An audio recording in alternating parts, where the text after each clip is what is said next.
چچی ماں کو مزید گوہر افشائی کرنے سے منع کرتی فوراً پینترا بدل کر بولی، کیا کروں اماں، بن ماں کی بچی ہے، پھولوں کی چھڑی سے بھی چھوئے ڈر لگتا ہے، جو کچھ کرتی ہے اپنی مرضی اور خوشی سے کرتی ہے، میں نے کبھی کوئی روک ٹوک نہیں کی۔ سرفراز بھائی اتنی بڑی ذمہ داری ہمیں سونپ گئے ہیں، خدا نخواستہ کوئی اونچ نیچ ہو گئی تو ان کو کیا جواب دوں گی؟ زمینہ کے ہاتھ سے چائے کی پیالی پکڑ کر اس کے ہاتھ کو چھونے کی شدید خواہش دل میں دباتا سلمان گہری سانس بھرنا مجبوراً ضیاء صاحب سے مسافے کے لیے اٹھ کھڑا ہوا تھا۔ این وقت پر انہوں نے انٹری مار کر سارا مزہ کرکرا کر دیا تھا۔ زمینہ سب کو چائے دینے کے بعد تیزی سے باہر نکل گئی تھی۔ اپنے دادا کے لیے کھانا لے کر وہ ان کے کمرے میں آ گئی تھی۔ چھوٹی سی میز پر کھانا چن دیا، دادا شاور لے رہے تھے، وہ کرسی کھینچ کر دونوں ٹہنیاں میز پر ٹکائے ان کا انتظار کرنے لگی۔ چچی کے مہمان گرامی رخصت ہو گئے تھے، اس لیے وہ اب قدرے مطمئن تھی۔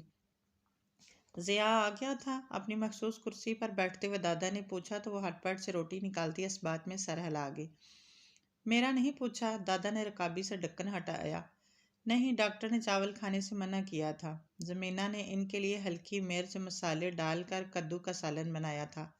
پوچھا تھا، چچی نے کہا آپ اندر کمرے میں آرام کر رہے ہیں، بیوی نے کہا تو یقین بھی کر لیا، اتنی توفیق نہیں ہوئی کہ خود چل کر باپ کو دیکھنے آ جاتا، الو کا۔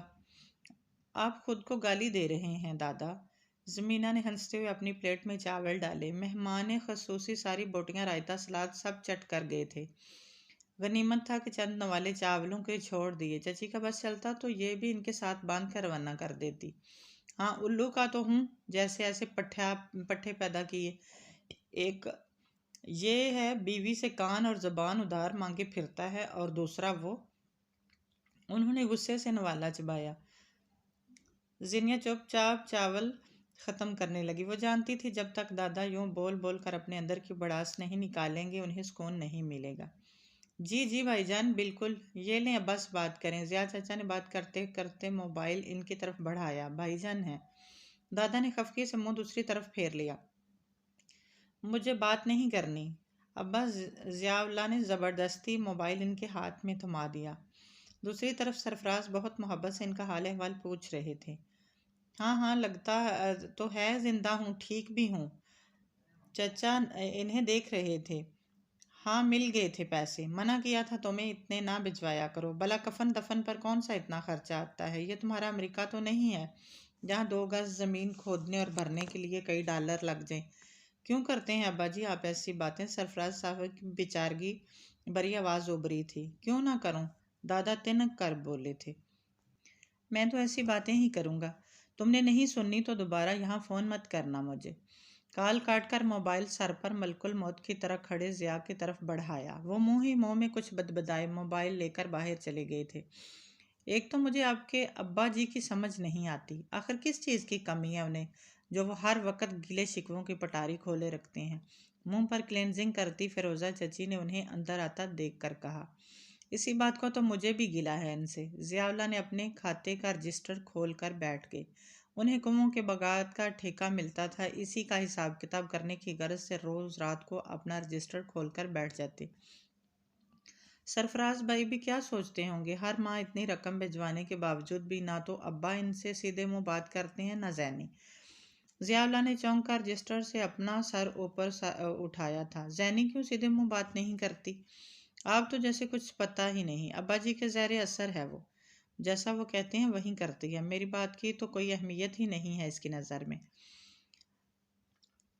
نرم پف کی مدد سے چہرہ صاف کرتی وہ ایسے دل گرفتہ لہجے میں بولی کہ ضیاء اللہ نے گہری سانس اپنے اندر اتاری، پھر قدرے نرم سنبھلنے والے انداز میں بولے، چھوڑو، تم اپنا دل برا مت کرو، تمہیں میرے کاروبار کا اچھی طرح معلوم ہے، سیزن گزرنے کے بعد مانو کھانے کے لالے پڑ جاتے ہیں، اگر بھائی جان زینی کے خرچے کی مد میں ہر ماہ ہمیں رقم نہ بھجوائیں، بات تو سچ تھی مگر۔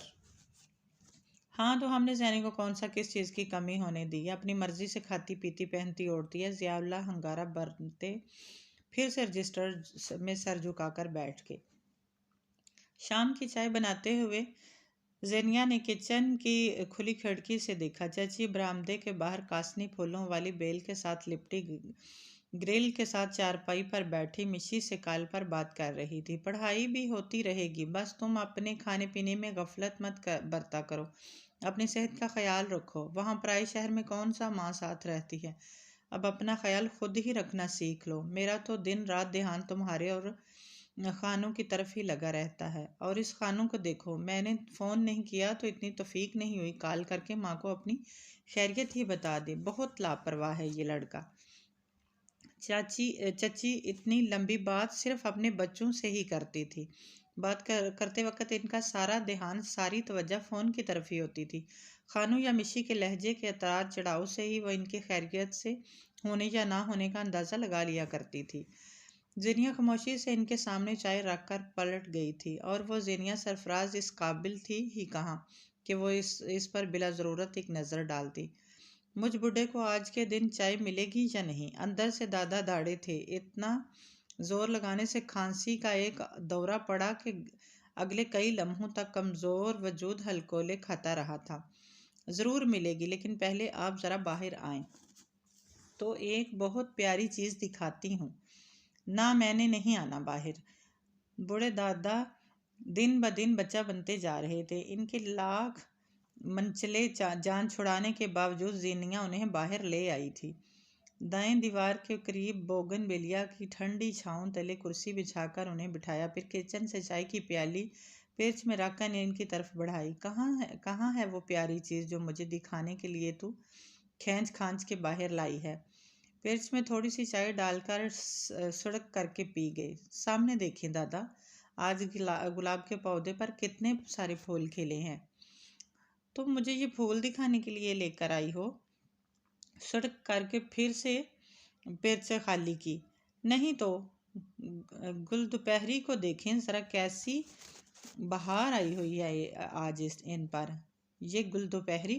دادا نے ناک چڑھا کر گول کیاری میں آگے ڈھیر سارے گلابی پھولوں کو گھورا۔ جبکہ وہ کہہ رہی تھی، فضا میں گلی موتیا کی مہک محسوس کریں دادا، ان کے گرد منڈلاتی زرد پروں والی تتلی اور آپ کی یہ پوتی، کیا ان سب سے بڑھ کر بھی کچھ پیارا ہے اس دنیا میں؟ ان کے عقب میں کھڑی وہ پوچھ رہی تھی۔ دادا نے اپنے ناتواں کندھوں پر اس کے ہاتھوں کا لمس محسوس کیا، اور اس لمس کے نیچے لو دیتا احساس۔ ان کی ملنجی آنکھوں میں دھند سی چھانے لگی تھی۔ نہیں، میری پوتی سے بڑھ کر تو کوئی بھی پیارا نہیں ہے اس پوری دنیا میں۔ ناریل کا خول چٹکنے لگا تھا۔ زینیا نے لاڈ سے ان کے گلے میں اپنے بازو حائل کر دیے۔ ارے پیچھے ہٹو، گردن دباؤ گی کیا میری؟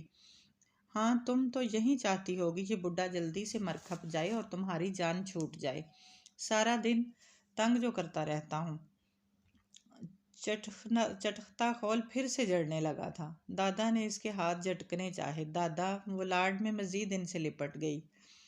غضب خدا کا، سارا کچن اوندا پڑا ہے، رات کے کھانے کی کچھ خبر نہیں۔ اگر پیار کے یہ مظاہرے ختم ہو گئے ہوں تو جا کر کچن کی خبر لو۔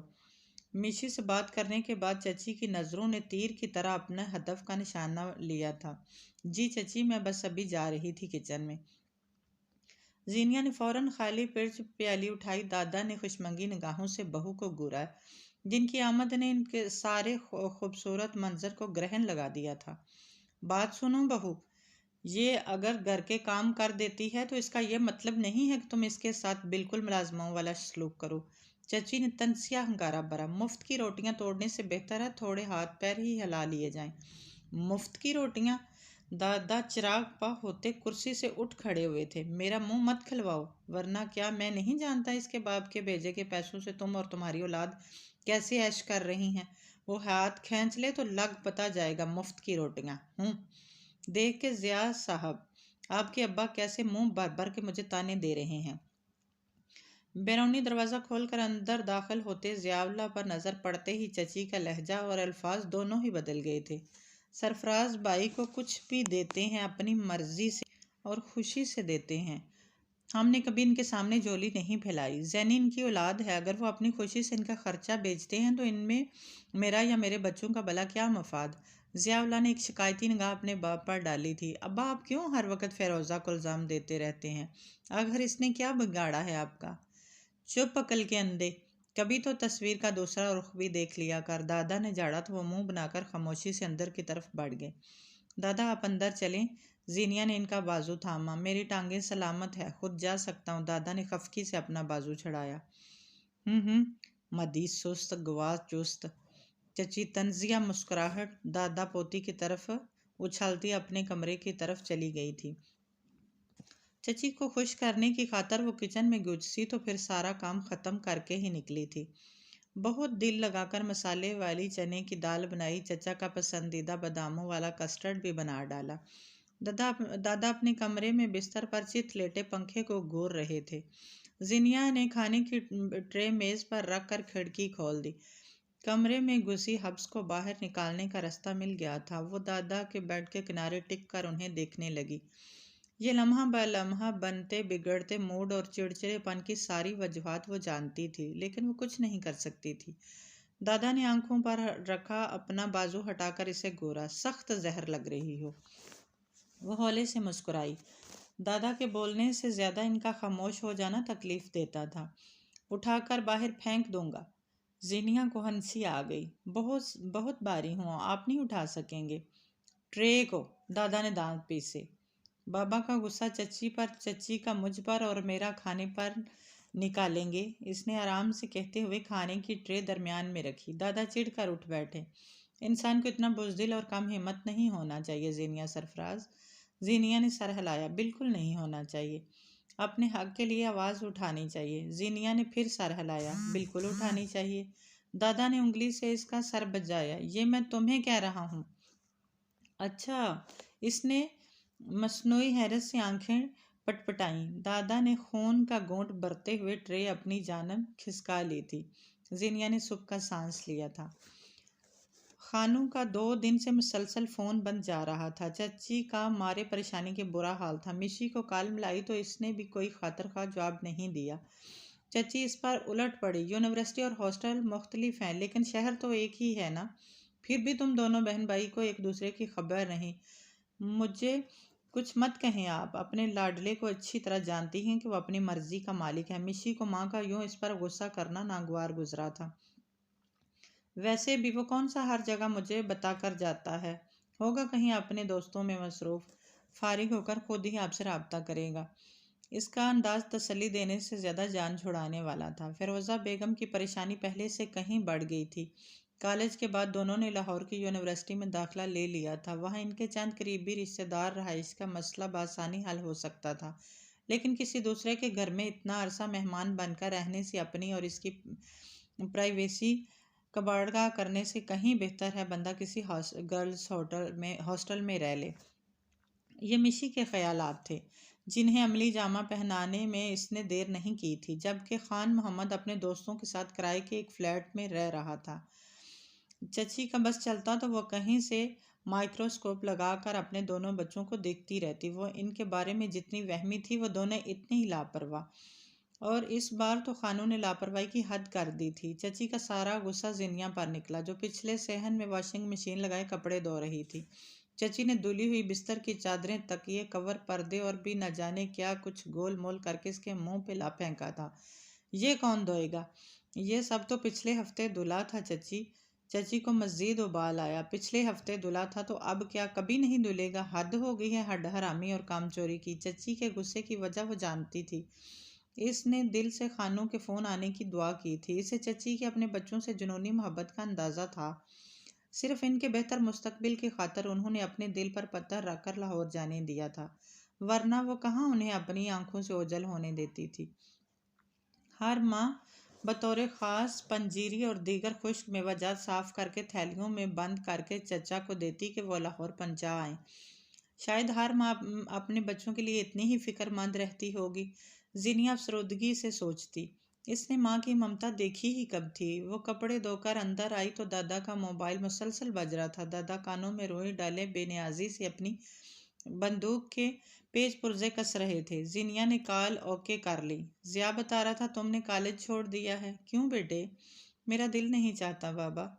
دادا نے ایک تمسخرانہ نگاہ اس پر ڈالی۔ اس نے دانستہ رخ موڑ لیا۔ وہ اس کے سامنے آئینہ بن کر بیٹھے ہوئے تھے، طنزیہ مسکراہٹ چہرے پر سجائے۔ سرفراز صاحب اس پر خفا ہو رہے تھے۔ وہ کہہ نہ سکی کہ سارا دن کوہلو کی بیل کی طرح کام کرنے کے بعد ان کے اندر اتنی ہمت نہیں بچتی کہ وہ کتابیں کھول کر ان پر ایک نظر دیکھ لے۔ تھکان زدہ وجود کو اس وقت صرف بستر کی طلب ہوتی تھی۔ صبح ہوتے ہی پھر سے وہیں بگار شروع۔ آپ کو اپنی پڑھائی نہیں چھوڑنی چاہیے مشال، اور خان محمد کو دیکھو جنہوں نے اسٹڈیز کے لیے اپنا گھر سارا عیش آرام چھوڑ دیا۔ انسان کو اپنے فیوچر کے بارے میں اتنا کیئرلیس نہیں ہونا چاہیے۔ میرا ان کے ساتھ بھلا کیا مقابلہ؟ ان کے لبوں پر تلخ مسکراہٹ ابھر کر مدھوم ہوئی تھی۔ دوسری طرف اب وہ بہت سنجیدگی سے اسے دوبارہ کالج میں داخلہ لینے اور پڑھائی کا ٹوٹا سلسلہ پھر سے جوڑنے کا کہہ رہے تھے۔ وہ خاموشی سے سنتی رہی۔ میں کوشش کروں گی، آہستہ سے کہہ کر اس نے فون بند کر دیا تھا۔ اسے چھت سے اترتا دیکھ کر چچی کا پارا ایک دم ہائی ہوا تھا۔ یہ تم چھت پر کس خوشی میں مٹر گشت کرتی پھرتی ہو؟ کب سے کہہ رہی ہوں مشی کے کمرے کی اچھے سے صفائی کرو، سیمسٹر ختم ہوتے ہی وہ گھر واپس آئے گی تو کیا اس دھول مٹی سے اٹے کمرے میں رہے گی؟ ویسے ہی اسے ڈسٹ الرجی ہے۔ تم نے کتنے دنوں سے اس کے کمرے کی ڈھنگ سے صفائی نہیں کی؟ میں ابھی کر دیتی ہوں چچی، اس نے یہی کہنا تھا۔ اور ہاں، جالے وغیرہ اچھے سے صاف کرنا، یہ کام تم خود کر لو۔ دادا اپنے کمرے کے کھلے دروازے پر آ کھڑے ہوئے تھے۔ چچی نے ناخوشی سے ان کی طرف دیکھا جو بے نیازی سے کہہ رہے تھے کیونکہ زینی شیریں کی بیٹی کی شادی میں شرکت کے لیے حیدرآباد جا رہی ہے۔ اتنے آرام سے انہوں نے ان کے سر پر بم پھوڑا تھا۔ چچی تو چچی زینیاں بھی مارے حیرت کے اچھل پڑی تھی۔ کیا کہہ رہے ہیں ابا جی؟ شاید میں نے ٹھیک سے سنا نہیں۔ چچی کو آج پہلی بار اپنی قابل رشک سماعت پر شعبہ ہوا تھا۔ میں نے کہا شیریں کا فون آیا تھا، کہہ رہی تھی سمن کی شادی میں زینیا کو شرکت کے لیے حیدرآباد بھیج دیں۔ میں نے حامی بھر لی۔ اب کی بار دادا نے ذرا وضاحت سے اپنی بات کو دہرایا تھا۔ کمال کرتے ہیں ابا جی، آپ بھی اتنی دور پرائے لوگوں میں جہان لڑکی کو اکیلے بھیجنے کی کیا تک بنتی ہے؟ پرائے لوگ؟ وہ میرے اور تمہارے لیے اس کی تو سگی خالہ ہے، دادا نے اطمینان سے کہا۔ سگی خالہ نے آج تک تو پلٹ کر بھانجی کی خبر نہیں لی۔ اب راتوں رات ایسی کون سی محبت جاگ گئی ہے کہ اپنے ہاں آنے کی دعوت دے ڈالی؟ ایسا کہتے ہوئے چچی بالکل بھول گئی تھی کہ شیریں کے جوڑوں کے درد نے کافی عرصے سے سفر کرنے سے معذور کر دیا تھا۔ البتہ زینیا کی خیر خیریت کے لیے وہ وقتاً فوقتاً کال کرتی رہتی تھی اور اکثر اس کے لیے تحفے طوائف بھی بھجواتی تھی۔ چچی کو نظر انداز کر کے وہ منہ کھولے کھڑی زینیا کی طرف متوجہ ہوئے۔ تم اپنی پیکنگ وغیرہ کر لو، کل صبح 7 بجے والی گاڑی پر روانہ ہونا ہے تمہیں۔ فیروزہ چچی پورے گھر میں جلے پیل کی بلی کی طرح مانند چکراتی پھر رہی تھی۔ ضیاء اللہ نے جیسے ہی اندر قدم رکھا وہ چیل کی طرح ان کی طرف بڑھی۔ خیریت؟ سیاہ چرمی تھیلا میز پر رکھتے ہوئے بیوی کو متغیر چہرہ دیکھا۔ سٹھیا گئے ہیں آپ کے ابا جی؟ تمیز سے بات کرو، جھک کر جوتے اتارتے ہوئے انہوں نے ناگواری سے ٹوکا۔ زینی کو حیدرآباد شیریں کی بیٹی کی شادی میں بھیج رہے ہیں۔ چچی کے تڑک کر کہنے پر وہ ایک دم چونک کر سیدھے ہوئے، اور تو اس کے جواب میں چچی نے انہیں ناک تک یوں بھرا کہ وہ نتھنے پھیلائے دادا کے کمرے کی طرف بڑھے جہاں زینیا پہلے ان سے بحث کر رہی تھی۔ آپ میرے ساتھ چلیں تو ٹھیک، ورنہ میں نہیں جا رہی۔ میں بڈھا وہاں براتیوں کے استقبال کے لیے کیا پھول نچھاور کروں گا؟ زینیا انہیں دیکھ کر رہ گئی۔ میں اتنی دور اکیلی، کیا دور دور لگا رکھی ہے؟ بمشکل 1.5-2 گھنٹوں کا سفر ہوگا۔ دنیا چاند تک پہنچ گئی ہے اور تم بڑی بس میں بیٹھ کر حیدرآباد تک نہیں جا سکتی۔ دادا نے اچھا خاصا جھاڑ کر رکھ دیا۔ اس کے منہ بسورنے پر بولے، ضد مت کرو اور چپ چاپ اپنا سامان باندھ۔ اس نے تذبذب سے ایک بار پھر دادا کا چہرہ دیکھا۔ جب انہوں نے ایک ابرو چڑھا کر اشارہ کیا، جلدی۔ میں چلی گئی تو آپ کا خیال کون رکھے گا؟ اس کی پریشانی کی اصل اور سب سے بڑی وجہ یہی تھی۔ وہ بھلا دادا کو چھوڑ کر کیسے جا سکتی تھی؟ میں خود رکھ لوں گا۔ وہ بھی گویا تہیا کر کے بیٹھے تھے۔ ضیاء اللہ نے ادھ کھلے دروازہ زوردار جھٹکے سے کھول کر اندر قدم رکھا تھا۔ یہ میں کیا سن رہا ہوں ابا؟ آپ سرفراز بھائی سے پوچھے بغیر زینی کو اتنی دور اکیلے بھیجنے کا فیصلہ کیسے کر سکتے ہیں؟ یہ تو آج تک پڑوس میں اکیلی کہیں نہیں گئی اور آپ اسے اکیلے دوسرے شہر بھیج رہے ہیں، تو مجھے آپ کی فہم فراست پر حیرت ہو رہی ہے۔ آپ ایسا بچکانہ فیصلہ کیسے کر سکتے ہیں؟ دادا نے اطمینان سے اس کی پوری تقریر سنی اور سکون سے بولے، بس یہیں کچھ کہلوا بھیجا ہے تیری بیوی نے؟ ابا وہ سخت چی بچی ہوئے مجھے زینیا کے لیے جو ٹھیک لگے گا میں وہ کروں گا، تمہیں یا تمہاری بیوی کو زیادہ فکر کرنے کی ضرورت نہیں، سمجھے؟ ضیاء اللہ لب پہنچے وہاں سے چلے گئے۔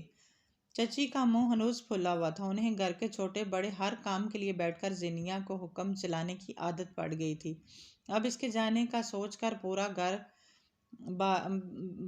باڑا نہیں اپنے سر پر پڑتا دکھائی دے رہا تھا۔ دادا اسے اسٹاپ تک چھوڑنے کے لیے تیار ہو رہے تھے، زینی باہر نکل آئی۔ میں جاؤں چچی؟ چھوٹا سا بیگ صحن کے فرش پر رکھے وہ چچی کی طرف اجازت طلب نظروں سے دیکھ رہی تھی۔ اسی وقت بیرونی دروازے کو کھول کر سلمان اندر آیا اور زینی کو دیکھ کر ٹھٹکا۔ کہاں کی تیاری ہے سونیو؟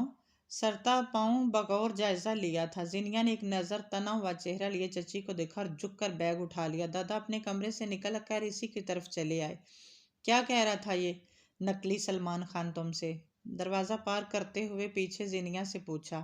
پتہ نہیں، زینی نے آہستگی سے جواب دیا۔ رکشے کا ڈنڈا پکڑے وہ دادا سے خفا خفا سی بیٹھی ارد گرد گزرتے دوڑتے مناظر دیکھ رہی تھی۔ جانتی ہوں میں تمہیں حیدرآباد کیوں بھیج رہا ہوں؟ دادا نے اس کا خفا خفا چہرہ دیکھا۔ کیوں؟ چلو رہنے دو، ابھی جب واپس آ جاؤ گی تب بتاؤں گا۔ وہ مبہم سا مسکرائے تھے۔ رکشہ بس اسٹاپ پر رکا تو وہ گہری سانس لے کر سیدھی ہوئی۔ ہر طرف شور، دھواں، گاڑیوں کی پاں پاں اونچی آوازیں لگاتے کنیکٹر، یہ سب کچھ کتنا نامانوس سا تھا۔ اسے عجیب سی گھبراہٹ ہونے لگی تھی۔ باندھ باندھ کے لوگوں کا ازدحام دیکھ کر وہ پریشان ہو رہی تھی۔ میں شادی ختم ہوتے ہی واپس آ جاؤں گی، تب تک آپ اپنا خیال رکھیے گا۔ ڈنڈا پکڑ کر پائیدان پر قدم رکھتی وہ بولی تھی۔ خبردار جب تک میں نہ بلاؤں واپسی کا سوچنا بھی مت۔ زینیا کو صدمہ ہوا۔ آپ مجھے شہر بدر کر رہے ہیں دادا؟ ایسا ہی سمجھو۔ وہ بے نیاز بن گئی۔ زینی اپنی سیٹ کی طرف بڑھ گئی تھی۔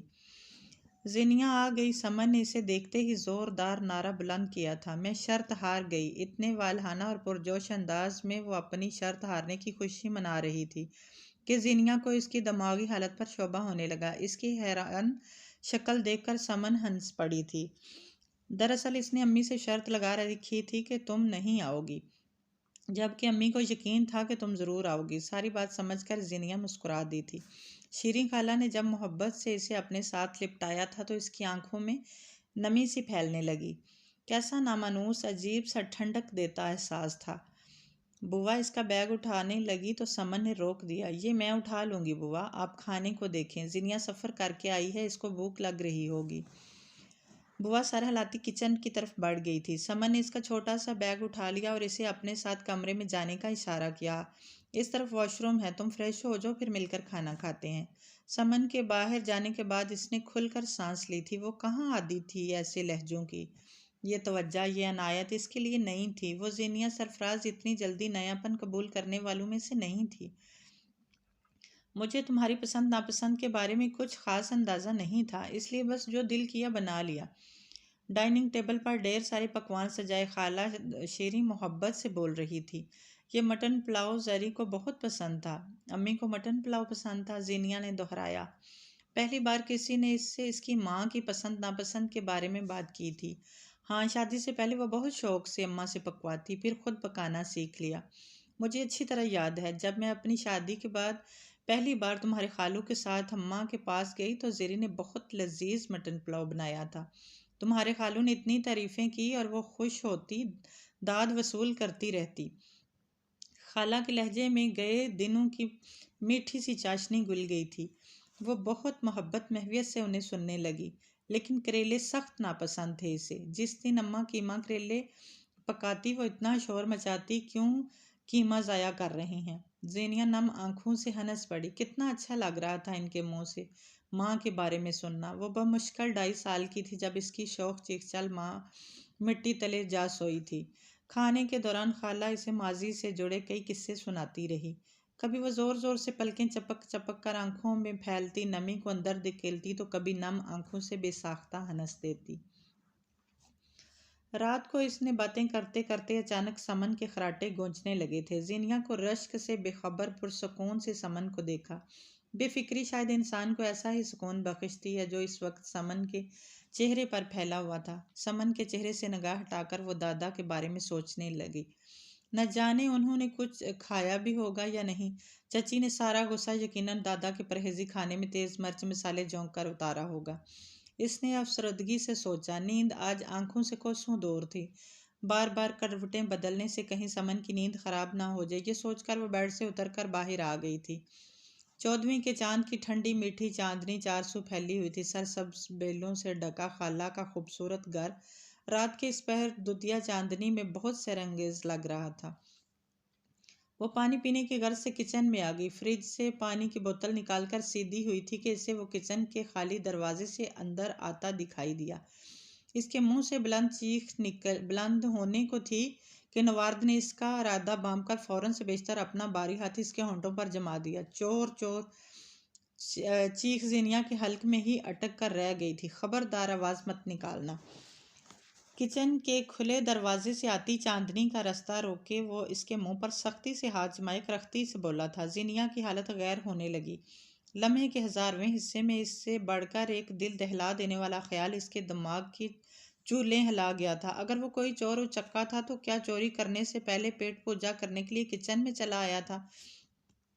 یا پھر رات کے اس پہر کچن میں کسی کی موجودگی کا احساس اسے یہاں کھینچ لایا تھا، اور اس کے بعد اس کے حواس تھوڑا بحال ہوئے تو اس نے پورا زور لگا کر خود کو اس کی آہنی گرفت سے آزاد کرنا چاہا۔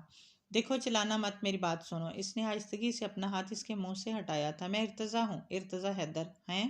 یہ چور ڈاکو کب سے اپنا تعارف کروانے لگے؟ تم کون ہو؟ اب کی بار وہ روب داب انداز میں اس سے پوچھ رہا تھا۔ زینیا نے تھوک نگلا۔ دیکھو تم نے چوری کرنے کے لیے بہت غلط گھر کا انتخاب کیا۔ ہم سفید پوش قسم کے لوگ ہیں، دوسرے لفظوں میں غریب سمجھ لو۔ یہاں سے تمہیں کچھ نہیں ملے گا۔ ڈرتے ڈرتے ہی صحیح اس نے ہمت کر کے کہہ ہی دیا تھا۔ اوئے پاگل، میں ارتضیٰ ہوں اور یہ میرا گھر ہے۔ اس نے میرا پر زور دیا تھا، اور زینیا بی بی کی نہ صرف آنکھیں پھٹی کی پھٹی رہ گئی بلکہ اسی وقت دل چاہا زمین پھٹے اور وہ اس میں سما جائے۔ او خدایا، یہ میں کیسے بھول گئی کہ خالہ کے ایک عدد بیٹا بھی تو ہے۔ خالہ کا جب بھی فون آتا ان کی باتوں میں اکثر ارتضیٰ کا ذکر نکل آتا۔ دادا نے بھی تو کئی بار اسے بطور خاص انسپکٹر ارتضیٰ حیدر کی شجاعت اور دلیری کے کئی کارنامے سنائے تھے۔ اسے بھلا کیا دلچسپی ہو سکتی تھی؟ خالہ کے ہونہار سپوت نے پولیس ڈپارٹمنٹ میں کہاں کہاں اپنی قابلیت کے جھنڈے گاڑے ہیں۔ اگر دلچسپی لی ہوتی تو آج اس قدر شرمندگی کا سامنا کرنا نہ پڑتا۔ وہ انگلیاں مروڑتی سمن کے کمرے میں آ گئی تھی جو ابھی تک بے خبر سو رہی تھی۔ زینیا خاموشی سے آ کر سیدھی لیٹ گئی۔ باقی کی رات آنکھوں میں ہی کٹی تھی۔ رت جگہ سے گلابی پڑتی آنکھوں پر پانی کے چپاکے مارنے کے بعد بھی وہ ناشتے کے لیے باہر جانے کی ہمت اپنے اندر پیدا نہ کر سکی تھی۔ جب سمن دوسری بار بلانے آئی تو وہ انگلیاں چٹخاتی باہر آ گئی تھی۔ سامنے ہی وہ شیریں خالہ کے ساتھ بیٹھا ناشتہ کر رہا تھا۔ خالہ نے خیر مقدمی مسکراہٹ چہرے پر لاتے ہوئے اسے دیکھا۔ وہ کنفیوز سی ہوئی کرسی کھینچ کر بیٹھ گئی۔ ارتضیٰ، تم زینیا سے ملے؟ جوس کا جگ اس کے سامنے رکھتے ہوئے شیریں خالہ نے ارتضیٰ سے پوچھا۔ ہوں، وہ مختصر جواب دیتا بنا اس پر نگاہ غلط ڈالے وہاں سے اٹھ گیا تھا۔ زینیا کو اس وقت اس کا روکھا پھیکا ہوں غنیمت لگا تھا۔ اگر جو وہ گزری رات کی تفصیل سنانے بیٹھ جاتا تو اس تو کے آگے زینیا سے مزید کچھ سوچا ہی نہیں گیا۔ اس نے جلدی سے جوس کا گلاس لبوں سے لگا لیا تھا۔ سمن اسے اپنی شاپنگ دکھانے کے لیے کمرے میں لے گئی تھی۔ اس کے انداز سے لگتا تھا کہ وہ زینیا سے پہلی بار ملی تھی۔ اس کے انداز سے نہیں لگتا تھا کہ وہ زینیا سے پہلی بار ملی ہے۔ اس کا انداز اتنا بے تکلف اور دوستانہ تھا کہ زینیا کا کھویا ہوا اعتماد آہستہ آہستہ بحال ہونے لگا تھا۔ اس نے سمن کی ہر چیز کی دل کھول کر تعریف کی۔ وہ باہر آتی تو خالہ صوفے پر کسی سوچ میں گم بیٹھی تھی۔ کوئی کام ہے تو بتائیں خالہ۔ باقی سب کچھ تو ہو گیا ہے بیٹا، بس یہ گھر کی سیٹنگ ذرا بدلنی ہے تاکہ مہمانوں کے لیے زیادہ گنجائش نکل آئے۔ اس جوڑوں کے درد نے مجھے کہیں کا نہیں چھوڑا۔ بوا بیچاری کو کچن کے کاموں سے فرصت نہیں ملتی۔ سچ کہوں تو سمن خود ہی سب کچھ سنبھالتی پھر رہی ہے۔ انہوں نے محبت لٹاتی نگاہوں سے سمن کی طرف دیکھا جو چند دنوں کی مہمان تھی اس گھر میں۔ اس میں کیا مذائقہ ہے امی؟ اب وہ والے زمانے گئے جب دلہن بیچاری کو مایوں کے نام پر 8 دن پہلے کمرے کے کونے میں بٹھا دیا جاتا تھا۔ سمن ہنستے ہوئے بولی۔ اب میں آ گئی ہوں نا، اب تم خود کو وہیں پرانے زمانے والی دلہن ہی سمجھو، باقی سب کچھ میں سنبھال لوں گی۔ اس نے کہنے کے ساتھ ہی کمر باندھ لی تھی۔ جھاڑو اٹھا کر گھر کا کونا کونا جھاڑ پونچھ کر چمکا دیا۔ بوا کے ساتھ مل کر کچن میں شادی کے دوران استعمال آنے والے برتن وغیرہ سیٹ کر کے رکھے۔ ارتضیٰ کے استری شدہ کپڑے اس کے کمرے میں رکھنے کے لیے آئی تو سوٹ الماری میں ہینگ کرنے کے بعد یوں ہی ریک میں ترتیب سے رکھی قانون کی کتابوں کو الٹ پلٹ کر دیکھنے لگی۔ شیلف پر سجے اعزازی تمغے، فریم شدہ اسناد، وہ ایک ایک چیز کو چھو کر دیکھ رہی تھی کہ وہ اچانک داڑھ سے دروازہ کھول کر اندر داخل ہوا تھا۔ ہاؤ ڈیر یو! اس اچانک افتاد پر زینیا کے منہ سے چیخ بلند ہوئی اور ہاتھ سے کرسٹل کا واز گر کر کرچیوں میں بٹ گیا تھا۔ ارتضیٰ کا پارا آسمان کو چھونے لگا۔ آل مینرڈس لڑکی، تمہاری جرأت کیسے ہوئی میری چیزوں کو بغیر اجازت ہاتھ چھونے کی؟ میں یوں ہی آئی ایم سوری، زینیا کے غصے سے خائف ہوتی بس یہیں کہہ پائی تھی۔ Just shut up and get lost! وہ ڈر کر 2 قدم پیچھے ہٹی۔ اہانت کے احساس سے اس کا چہرہ جلنے لگا تھا۔ شور کی آواز سن کر شیری خالہ اور سمن ایک ساتھ اندر آئی تھی۔ اندر کی صورتحال دیکھنے میں انہیں محض لمحہ لگا تھا۔ یہ کیا طریقہ ہے ارتضیٰ؟ خالہ نے سخت خفا لہجے میں اسے تنبیہ کی تو وہ غصے سے سر جھٹکا لمبے لمبے ڈگ بھرتا وہاں سے چلا گیا تھا۔ زینیا گٹی گٹی سی آواز میں رونے لگی تھی۔ حد کرتا ہے یہ لڑکا، گھر کو بھی اپنا تھانہ سمجھ لیا ہے۔ خالہ کو حقیقتاً ارتضیٰ کے رویے سے بہت دکھ ہوا تھا۔ بچی بیچاری کو رلا دیا۔ ان کی معذرت اور شرمندگی زینیا کو شرمندہ کرنے لگی تھی۔ خالہ میری غلطی ہے، مجھے بنا اجازت ان کی چیزوں سے چھیڑ چھاڑ نہیں کرنی چاہیے تھی۔ ان کی جگہ کوئی بھی ہوتا تو وہ ایسے ہی ری ایکٹ کرتا۔ اس نے خود کو سنبھال لیا تھا۔ خالہ اس کا رخسار تھپتھپا کر باہر چلی گئی تھی۔ وہ سمن کے ساتھ اس کے کمرے میں آ گئی۔ اصل میں ارتضیٰ بائی کا مزاج شروع سے ہی سنجیدہ اور ریزرو قسم کا ہے، اوپر سے جاب بھی ایسی ملی ہے، سونے پہ سہاگا۔ سارا دن تھانہ کچہری، مجرم سزائیں، لیکن اندر سے بہت سافٹ ہے۔ انہیں بس بے ترتیبی، شور شرابہ، بے احتیاطی پسند نہیں ہے۔ یقین کرو بوا کے ساتھ ان کی ایک نہیں بنتی۔ ہمارے ہاں صفائی وغیرہ کرنے آتی تھی، اسے چپکلیوں سے بہت ڈر لگتا تھا۔ جہاں کوئی چپکلی دیکھتی زوردار چیخ مارتی۔ ارتضیٰ بائی کے ہاتھوں اس کی ایسی شامت آتی کہ بیچاری کی حالت دیکھنے لائق ہوتی۔ آخر میں اس نے یہاں کام کرنا ہی چھوڑ دیا۔ سمن ہنستے ہوئے اسے بتا رہی تھی۔ زینیا نے سوچا یہ جرم تو اس سے بھی سرزد ہو چکا ہے۔ تم شادی پر کیا پہنو گی زینیا؟ سمن کے پوچھنے پر وہ الماری میں اپنے کپڑے رکھ رہی تھی۔ پلٹ کر اسے دیکھا۔ اس نے کبھی ریشمی جلملاتے کپڑے نہیں پہنے تھے، ہمیشہ آرام دہ شلوار قمیض پر ہم رنگ دوپٹہ لیتی تھی۔ اپنے دیے اس نے یہاں آتے وقت اپنے چند خاص جوڑے بیگ میں رکھے تھے، لیکن وہ بھی شادی کی تقریبات میں پہننے کے قابل نہیں تھے۔ میرے پاس تو یہی سوٹ ہیں بس، قدرے آہستگی سے وہ صاف گوئی سے بولی تھی۔ ارے نہیں، میں ان کی بات نہیں کر رہی، ہم آج شاپنگ پر چل رہے ہیں تو اسی لیے پوچھ رہی ہوں۔ میرے خیال میں تو مہندی کے لیے چوڑی دار پاجامے پر لانگ شرٹ اور بارات پر فراک یا میکسی، اور ولیمے کے لیے کوئی اچھا سا ایمبرائڈرڈ سوٹ ٹھیک رہے گا، ہے نا؟ زینیا نے آہستہ سے نفی میں سر ہلایا۔ میں نے یہ سب کبھی نہیں پہنا۔ کوئی بات نہیں، ہم زندگی میں بہت کچھ پہلی بار کرتے ہیں۔ سمن اس کے انکار کو کسی خاطر میں نہیں لائی تھی۔ اس کی اور خالہ کی محبتیں زینیا کو زہر بار کر رہی تھیں۔ اس کے لیے شاپنگ ہمیشہ چچی خود ہی کرتی تھی، مناسب کوالٹی کے معمول پرنٹڈ کے ہر سیزن کے 2-3 جوڑے۔ البتہ اپنی ساری شاپنگ وہ تب کرتی تھی جب مشی چھٹیوں پر گھر آئی ہوتی تھی۔ وہ دونوں ماں بیٹی کے روز بازار کے چکر لگتے، واپسی ڈھیر سارے شاپنگ بیگز کے ہمراہ ہوتی۔ مشی کا موڈ ہوتا تو کبھی اس کے لیے فینسی چپل، کبھی سافٹی تو کبھی کوئی کڑھائی والا کرتا شلوار لے آتی تھی، اور چچی اگلے کئی دنوں تک ہر آئے گئے کے سامنے اس برانڈڈ شاپنگ کا ڈھنڈورا پیٹتی رہتی۔ شیریں خالہ نے اس کے لاکھ منع کرنے کے باوجود شادی کے تمام فنکشنز کے لیے اس کے لیے بے حد قیمتی اور خوبصورت ملبوسات خریدے، بلکہ بہت عمدہ کوالٹی کے کھلتے ہوئے رنگوں کے عام پہننے کے لیے سوٹ بھی خرید لیے، میچنگ جوتے، چوڑیاں، جیولری اور بھی نہ جانے کیا کچھ۔ اس کی ساری شاپنگ کے دوران سمن کی ایکسائٹمنٹ عروج پر تھی۔